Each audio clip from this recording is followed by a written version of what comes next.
Hi everyone, I'm Leanne, and as it is Pride Month, I'm going to recommend some queer books to you.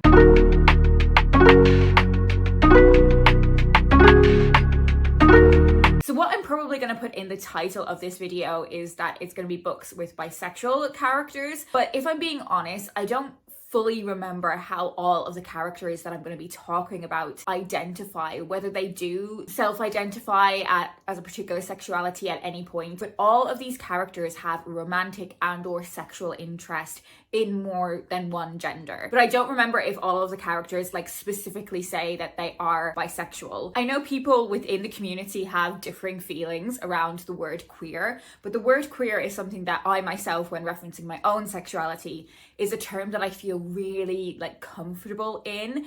If I need to kind of use a term that a lot of people kind of get the gist of what it means, I will sometimes say I'm bisexual. Pansexual doesn't feel quite right to me. I feel very comfortable in like ambiguity of queer. And I think queer is probably somewhat of a catch-all term that could be applied to all of these books and characters that I'm going to be talking about, because, you know, everyone experiences their sexuality in a slightly different way. But in essence, these are all books where there is a character that has romantic or sexual attraction to people from across the gender spectrum. I'm going to start with a book that I'm sure most of you have probably already read, and that is The Seven Husbands of Evelyn Hugo by Taylor Jenkins Reid. I'm not going to go into like a big plot synopsis of this one because I'm sure most of you have already read this. It's one of the, you know, before it had its massive book talk resurgence, it was massive on BookTube years and years ago. But I think why The Seven Husbands of Evelyn Hugo is one of my favorite books that has a queer protagonist is the point in history that it's about, and how in like the 1950s, 1960s, it didn't feel safe to be open about your sexuality, and if you were in the public sphere, if you were a celebrity, it was a real risk to your career. I also love the idea that just because someone has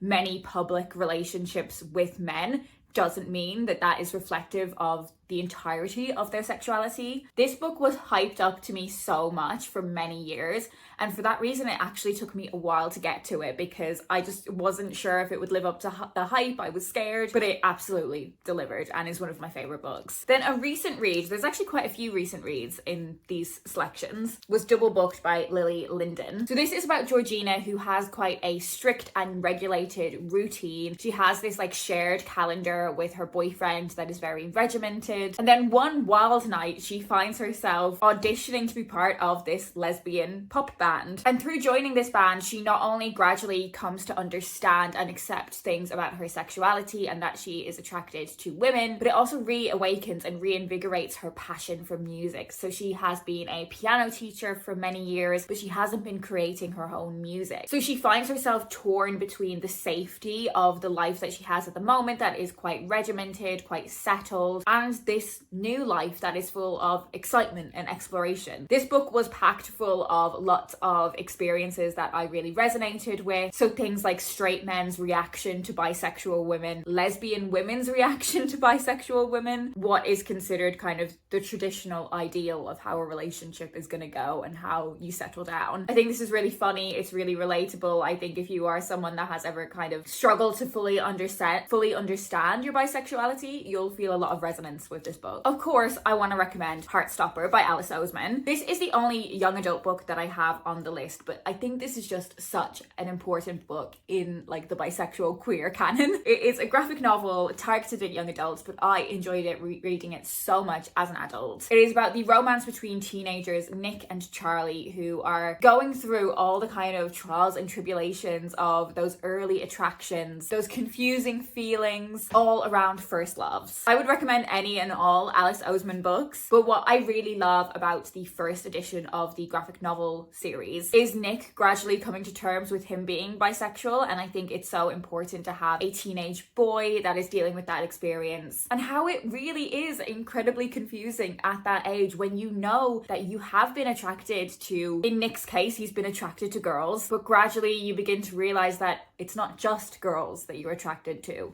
The whole series is just really great. I'd also like to recommend Big Date Energy by Bethany Rotter. So this is about Fran, who is like a serial monogamist. She has gone from like long-term relationship to long-term relationship, and she is now determined to stay single and have a lot of fun. It is then that her mother signs her up for this like reality dating show. And I think the closest show I can compare it to is like First Dates, because she does all of these kind of interviews and then ends up going for dinner with the person that she is paired with. And the person that she is paired with is actually her first ever girlfriend, and they had a very messy ending to the relationship. Now, what I love about how this book explores and depicts bisexuality is that it kind of reclaims this idea of the greedy bisexual. It's kind of this stereotype that, you know, bisexual people, they just want to kind of have it all, they want to sleep with everyone. And I think it's so natural for people to kind of want to rally against, you know, stereotypes. But what I really love about this book is that it really reclaims that stereotype. Like, yes, she is going through this time in her life where she does want to sleep with a lot of people. She does want to be jumping between like men and women. Like, yeah, not all bisexuals are doing that, but at the particular point in her life, that's what she's interested in doing, and that's one of the reasons I really loved this book. I also want to recommend Rosewater by Liv Little. So we're mainly following Elsie in this book, who is a 28-year-old woman living in South London. She is working in a gay bar, but really what she wants to do with her life is to be a professional poet. But she's at this real like crossroads in her life. She has a complicated relationship with her family. She's continuously getting rejected from jobs, and she's really struggling for money.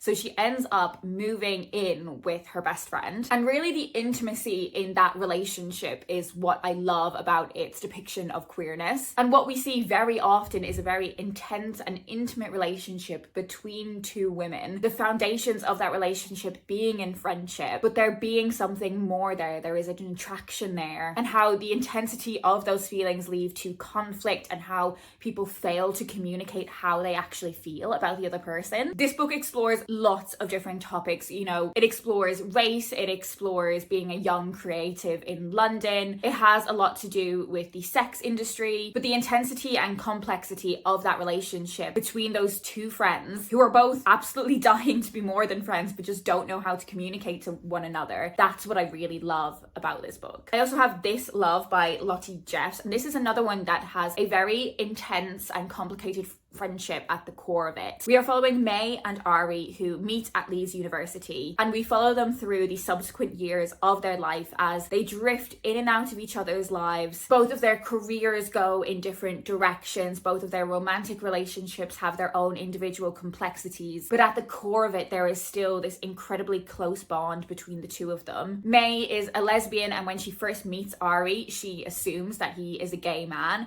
but we come to learn that he is not just interested in men, he has been with women and he will be with women in the future. And I thought the depiction of how May reacts to that was really, really interesting, because she does feel lied to. She does feel like finding out that he is attracted to women changes something about the dynamic between the two of them. I feel like I do read less about bisexuality in men than I do in women. Maybe that's simply because I kind of gravitate to those stories a little bit more. But one of the things that I really loved about Ari's character was that sometimes when I do see bisexual men depicted, they are really quite masculine. And it's amazing to see that representation of bisexuality in really masculine men. But Ari is assumed to be gay all of the time. He is someone that really embraces his femininity, but people do make incorrect assumptions because of that. They assume he is gay, and he's not. He is also interested in women. The Pairing by Casey McQuiston has two bisexual characters at the center of it. Tio and Kit are exes, so they were previously in a relationship and have broken up. They then find out they are both booked on the same European wine and food tour, and as they explore all these incredible sites of Europe, many of which are, you know, not only incredibly rich in their food and drink culture, but they're also incredibly like romantic places. And to add a bit of competition to proceedings, because they are both obviously completely over each other, they decide to enter into this bet or this wager to see who can hook up with the most people over the course of the tour. But of course, as things proceed, they find themselves drawn back to one another again. One of the things I loved about this book was it showcased the intersection of being non-binary and bisexual. But one of the other things things I thought this book did so incredibly well is showcasing how having two bisexual people in a relationship, having not only different kind of sexuality experiences, but different ways of expressing gender, can open up a lot of creativity and difference in sexual experiences. There were also lots of other Casey McQuiston books I could have recommended. Red, White and Royal Blue has a bisexual character, but I decided to go for this one because of those slightly different aspects to it. Then we have The Happy Couple by Nisha Dolan. So I'd say this is slightly more literary than some of the other books that I've been recommending. This book follows Celine and Luke, who are engaged to be married, but as the big day approaches, we learn about the complexities of their relationship through different people in their circle, and it showcases how their relationship is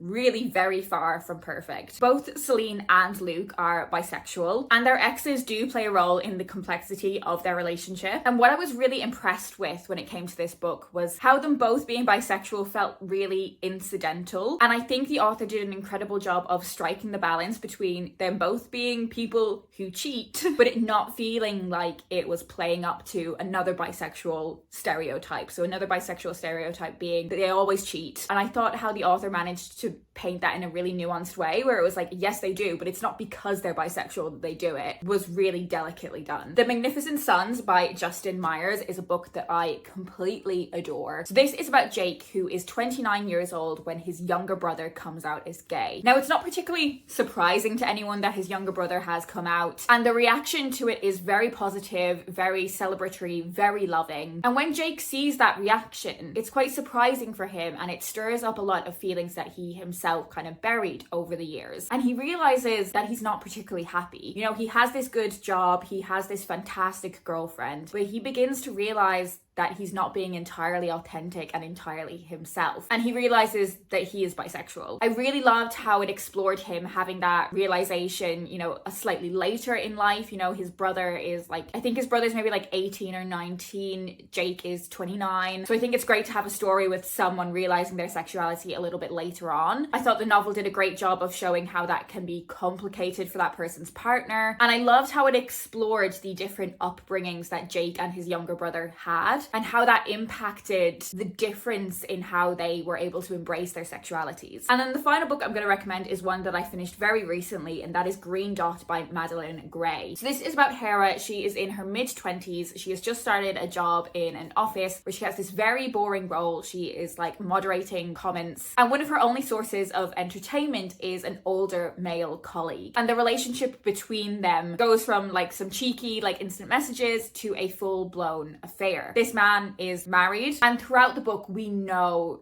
that this relationship is never going to end up in the place where Hera wants it to end up. Now, where I found this novel's depiction of sexuality really interesting was up until this point, Hera has only been interested in women. So this interest in a man kind of really throws her. And whilst the relationship between Hera and this older man, I don't think is a model for a fantastic relationship, I did find it really interesting how you can think your sexuality is one thing for many, many years, and then you meet someone and that changes your perspective. Is this about a woman who thought she was a lesbian realizing she's bisexual? Or is it a book that is about the dangers of loneliness and power dynamics? I don't know. Is it all of the above? But I think that's one of the brilliant things about it. It's just complicated. So that is it. They are all of the books that I'm going to talk about today. Do let me know if you've read any of these books and what you thought of them.